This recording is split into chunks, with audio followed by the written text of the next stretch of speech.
নির্বাচন ও গণভোটের প্রস্তুতি নিয়ে রাষ্ট্রপতির সঙ্গে সিইসির বৈঠক। যে কোনো সময় তফসিল।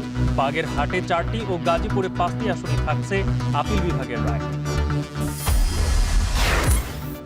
ঢাকার 3 আসনে নাহিদ পাটোয়ারি জারা, কুমিল্লা রংপুরে পঞ্চগড়ে হাসনাত আক্তার সার্জিস, 125 আসনে এনসিপির প্রার্থী।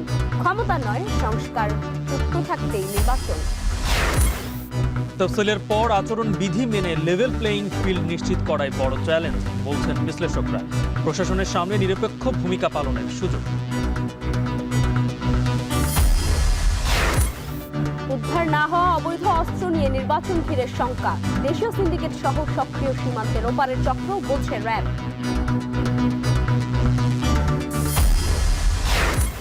এবং রাজধানীর মোহাম্মদপুরে মা মেয়ে খুনের ঘটনায় গৃহকর্মী আয়েশা ঝালকাঠি থেকে গ্রেপ্তার। গৃহকর্মী নিয়োগে থানায় তথ্য দেওয়ার নির্দেশনা মানছেন না কেউই।